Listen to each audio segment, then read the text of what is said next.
Held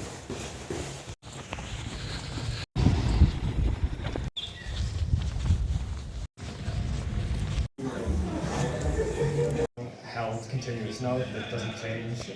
With this one, it sort of reminded me of this. So there's this idea of like stochastic music, which was a big thing in the US in the mid 20th century, and it was all around using randomness and chance-based phenomena in music and having the music be like not repeatable, basically from one performance to the next. There's a piece called In C by Terry Riley. I don't know if anybody here might know it.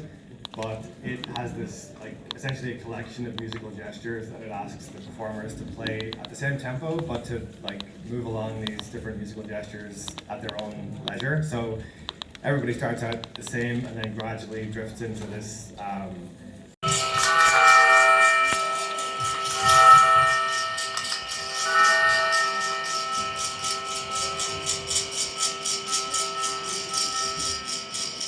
You also get a free little bit of percussion added in because you can hear the wagon shaking in the cylinder as well. But it's very much a prototype at the moment. I've been just hooking up various sensors and seeing what interesting music.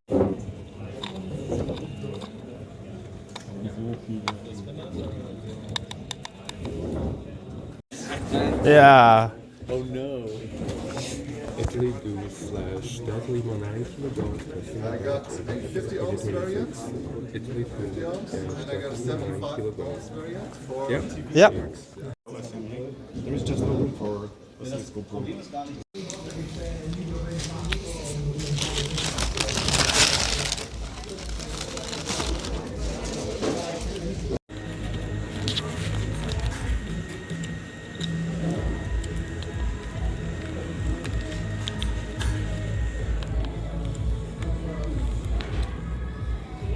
It's just basically just dropping raw packets straight into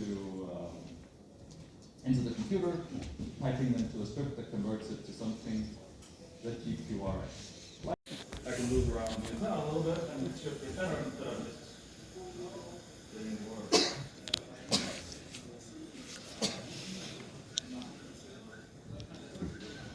And here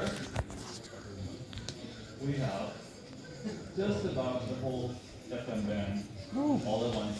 There's a lot of noise, a lot of spurs, and a lot of stuff going on. That's probably fixed in the future with some filtering, some games, so we can raise the noise floor a little bit and get out from some of the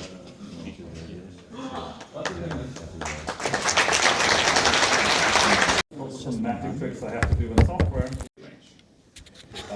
Of course, I could just take out the filter from the mixer, and we would hear all our badges and can buffer the parallel data directly. I am super happy to avoid the toolchain and the complexity and the cost. So we get to focus on what makes up an SDR. It's going to be a while before we see a set of integrated SDR chips for $50.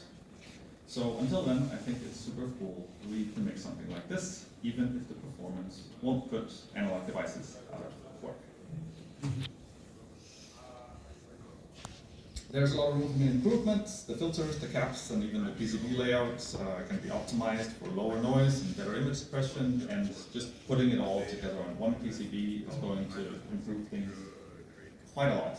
And the way the bridge board is hanging out the air, those 12 megahertz clocking that MCU is going to show up everywhere in the spectrum. And of course, there's tons of SDR magic to improve the pipeline, like bias and offset calibration. Not to mention the easy-to-use driver is still not quite there. Speaking of, I would love some help with the SOPI SDR driver. So if you feel like it, go right ahead and fork it. Make your own, do whatever you want with it. Thanks for showing up, and if you want all the details, you can check out the video series on my YouTube channel. The other side, just sticking through the board, through the ground plane, radiating out through. It is just 12 megahertz, just spewing out.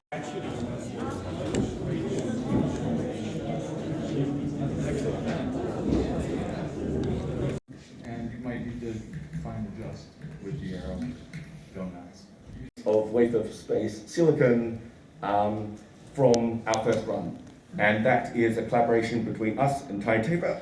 The chip on there was designed by them and has a bunch of designs on it. I was just responsible for getting the silicon made and then getting them here so you could all have them. Fields away into a new dimension, the area of electronics. What was your conversation in a calendar? So I've just implemented a few on this, which is an abomination. This actually has a speaking back which chirps every time you hit a key to help you know it's taking keystroking. And you need a style. Right, so this has a decent spec. Absolutely beautiful. Thank you for that. I love that kids these days, their self-doubt is incorporated in the AI rather than just, can we do this? Oh man, I don't think we can. It's like, let's ask the AI. AI says we can't do this. Oh man. Like, just do it, man. Anyway, rant over. Hope you all had a really good time. This was a superb Hackaday Europe. I really enjoyed being here in LEGO. I hope you did too. I've never done this before. This was awesome. Hope you met some new people, learned some new stuff, etc., etc. I have one quick thing to say about the badge, but half the people are gone. Sucks to be you people. The output stage on the badge, this is all on the GitHub, so it's no big secret. The output stage on the badge has a very heavy attenuator on it. If you want to use this as a radio in the future, you can use it as you can flash, we actually have a Meshtastic image for it. You can use it as a Meshtastic node. Somebody should port Meshcore to it. Open challenge to anyone who wants to. If you want to use it as an actual radio in the future where you're not power limited, it has on the output, there's a resistor divider there and a little jumper. If you, there's a solder pad, sorry, there's a solder bridge, different versions. On this version, there is a solder bridge that says more power, actually. If you jump that alone with a glob of solder, you get half full power, and that's actually probably good enough for a lot of applications. If you want full power, there are two resistors off to the side of that, and you just knock those off. They're surface mount resistors. You can, fat finger it with the soldering iron, or if you are really brutal, you can just take a pair of clippers and just go like that. I've done it. It works just fine. They're 0805s. You should be able to do it anyway. So to convert your badge to full power mode, A, solder bridge it, that gets you to half power mode, or B, swipe those two off, that gets you to full power mode. And that should do it for you. And with that, actually, that was like the secret afterlife of this badge. It was meant to be something you could actually use if you have two of them. You can talk to other people. If you live in a place where other people have them, you can use them. Unfortunately, we didn't get batteries to you, which, damn you customs. We'll never win. But if you wanted to make it a permanent installation, you'd probably just hook it up to a USB power bank anyway. So feel free to put an antenna on it, hook it up to a USB power bank, and you are good to go. And with that, thank you all very much for coming. It was an absolute blast.